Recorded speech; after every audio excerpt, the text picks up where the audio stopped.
Hi, welcome to my YouTube channel. Hopefully, this isn't the first time you stopped and visited.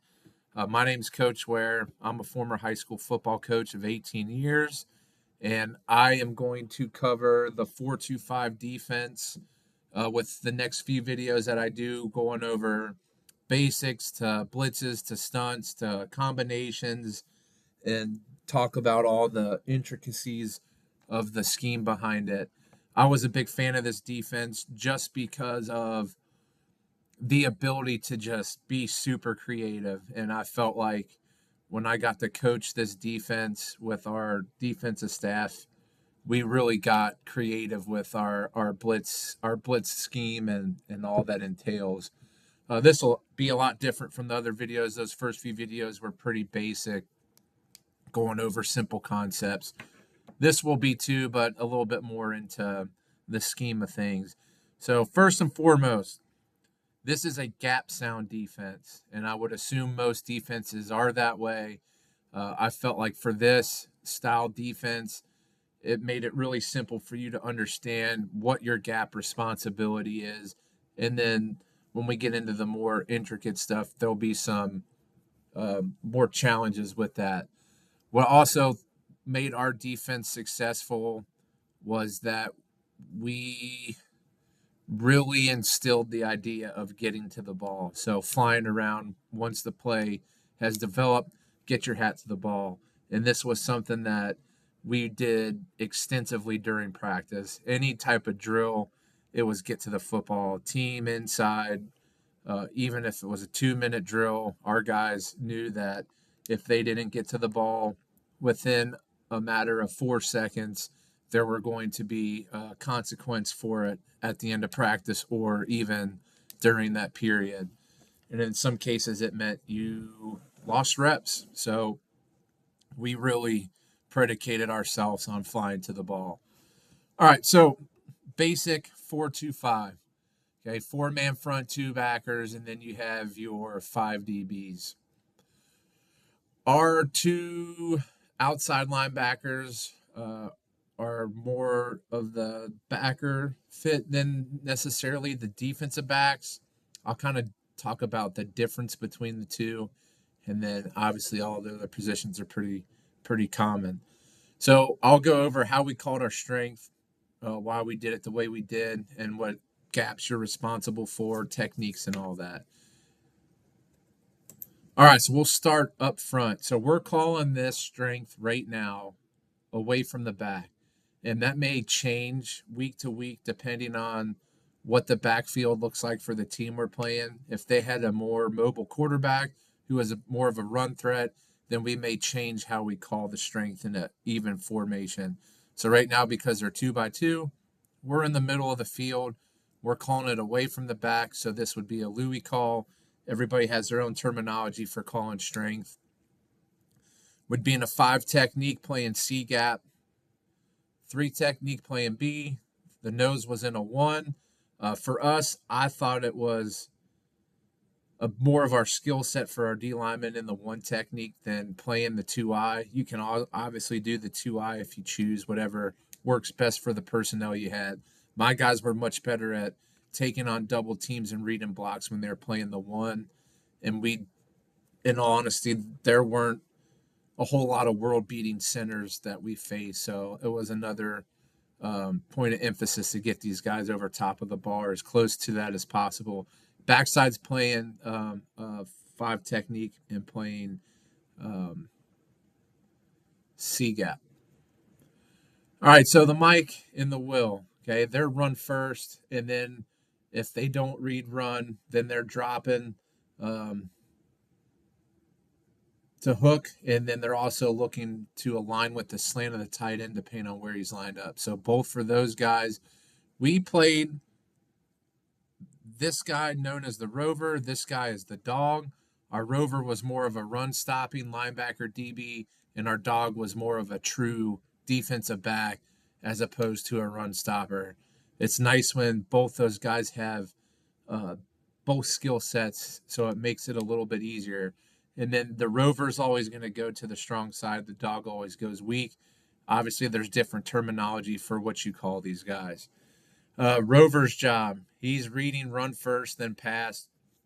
He's vertical, and then he's looking to wall vertical, and then looking for the slant window to the flat threat. Your dog is run read first, then pass read, vertical, wall to vertical, slant window, and then to the flat read. You see there.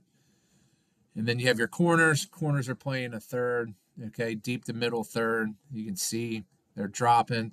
And our free safety is going to read run first, and then he's going to drop. So he's going to pop, don't go anywhere, and then he's going to get to the deep middle third.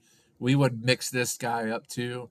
So we kind of give like a cover two look by having the dog play back. It's something that our DB coach does a really good job of just trying to disguise coverages. Okay, so if we were to be on the right hash, we're going to call it a Louis call because we're calling it to the wide side of the field. We didn't face very many teams that ran to the short side. If we were on the left hash, we would call a Roger call, and then we would adjust accordingly. I know with this defense too, it does give you the ability to flip your personnel. Obviously, the Mike and the Will. The Mike goes to the strong side, the Will to the weak side, and our Rover and Dog do the same. You could not flip if these guys have the same skill set, but that would also involve them knowing both positions. Although similar, there are differences.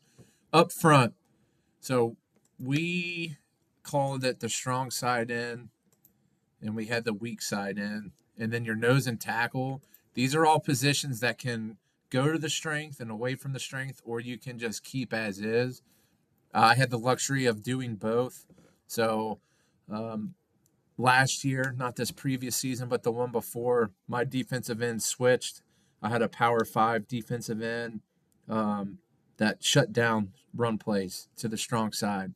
And so he was big, physical, strong, quick, and we kept him to the strength. And then I also had a very good defensive end that played weak side, fast and physical. This past season, I didn't. They just stayed where they were at. One partial because of an injury, and we just didn't have the same luxury. The tackle and the nose, they can be interchangeable, so they can just bunt or you can flip them.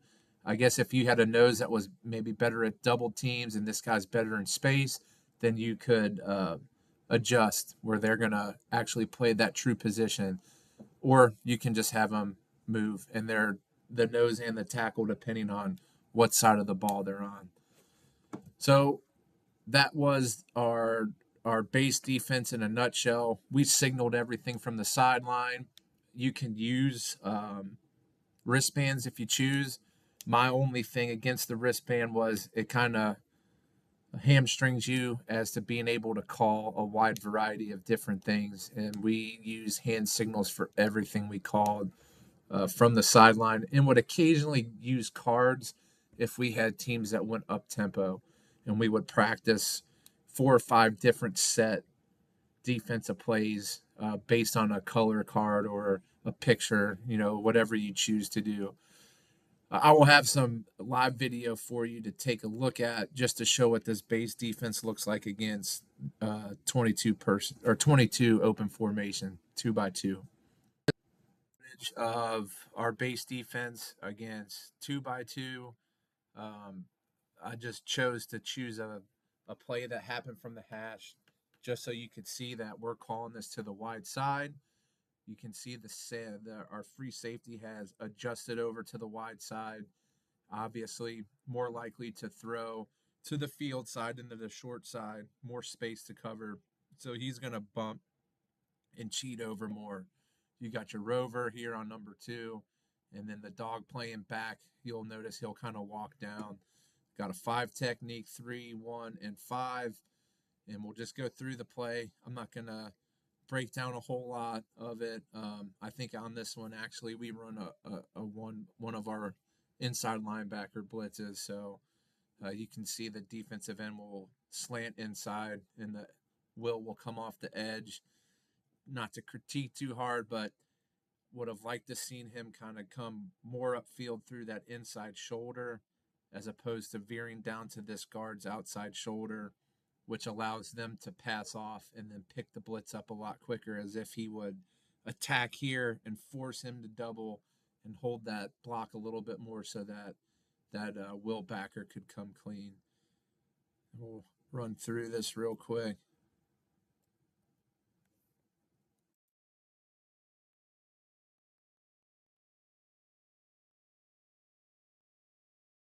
Okay, force a quick throw, incomplete, and you can see everybody drop into their zones.